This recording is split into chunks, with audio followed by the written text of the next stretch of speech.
այսօր ինչ կատարվեց, հա, ավականու նիստում իրավիճակը շատ լարվեց, իշխանությունները այսպես դիմելով ընդդիմությանը ասում են այնքան սնանկ է ձեր օրակարգը, որ մշտապես գալիս եք, ավականու նիստերին լարում եք, անիմաստ աղմուկ եք ստեղծում, կոնկրետ այսօրվա նախագծերի հետ կապված ասում են, որ սրանք նոր չեն, հանրությունը այս մասին տեղյակ է ու դուք այսպես ասած, կոպիտ ասած ստում եք, որ ասում եք նոր թանկացումներ են ստացվում ընդդիմադիրներին դիմել։ Իրականում խնդիրը հետևյալն է, հարցը ինչու ենք մենք ուզում, որ իրենք ուրեմն դարձնեն զեկուցվող, առհասարակ մենք դեմ ենք ընդհանուր առմամբ չզեկուցվող հարցեր հասկացությանը, որտեղ բոլորը պետք է բաց զեկուցվի, եթե դրա համար ավելի ժամանակ է պետք, դե ընտրվել ենք ավականու անդամ, այո, պետք է ժամանակ տրամադրենք բոլոր հարցերը հարց ու պատասխաններով հանրությանը ներկայացնենք։ Այսօրվա հարցի հետ կապված մենք ունենք իրավիճակ, երբ որ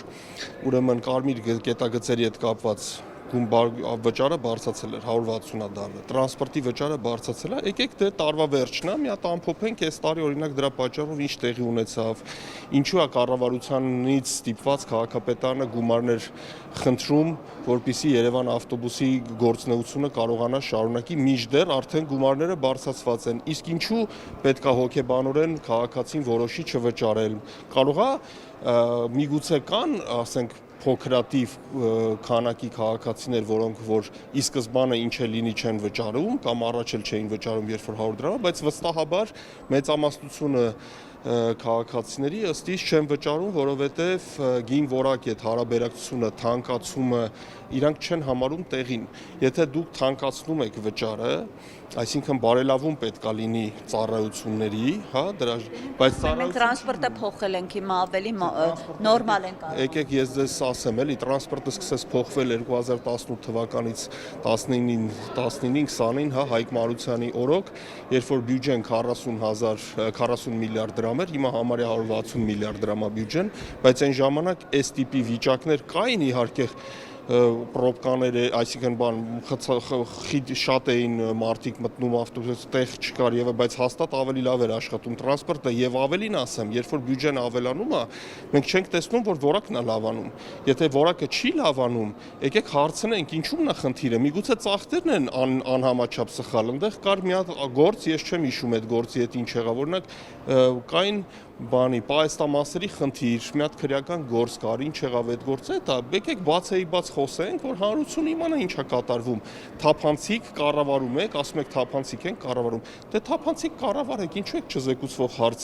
հարցով բերում մի հարց, որը ամբողջ հանրությանը հետաքրքիր է, մենք էլ հարցեր տանք, դուք էլ թափանցիկ պատասխանեք, ժողովուրդն էլ իմանա ինչ է կատարվում։ Հայաստան խմբակցությունը ասում է, որ մենք մյուս ընդդիմադիրներին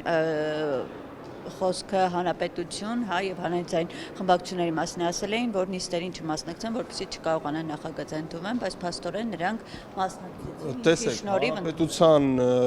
ուրեմն Հայաստան խմբակցությունից իրանց ասածը, իրանց մենք այսօր համատեղ բան ունեցանք, առհասարակ իրանց հետ կապված իրանց պետք է իրանց հարցրեք, բայց մենք ի սկզբանե մեր ֆրակցիայի Հայկ Մարությանական թևը ի սկզբանե միշտ ուրեմն չզեկուցվող հասկացությանը դեմ չենք գրանցվում։ Այսօր օբյեկտիվ իրականությունը այսպիսին է։ 32 ձայն կա զուտ բուն իշխանական, կա 2 իրական ընդդիմադիր տարբեր ուժեր, Մայր Հայաստան եւ Ազգային առաջնորդ ֆրակցիան եւ հատկապես մենք Հայկ Մարությանի թիմակիցները ուրեմն այդ լրիվ ընդդիմադիր եւ կան մարդիկ, որոնք որ սենց սահմանային վիճակում են, իրանք կարող են այնպես անել չմասնակցելով որ որոշ որոշումներ չհայտնվի, բայց եթե նույնիսկ գալիս են դեմ են քվեարկում, նույնիսկ դեմ քվեարկելու դեպքում քվորումը ապահովում եւ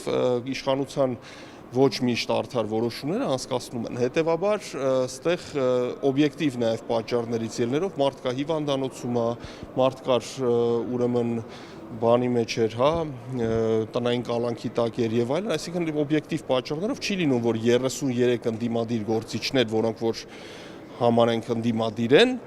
բոլորն էլ հավաքվեն դահլիճում։ Եվ այդ օրինակ հանրային ձայն խմբակցությունը միշտ սենց մեջտեղում խաղալով իրեն փորձում է ձևացնել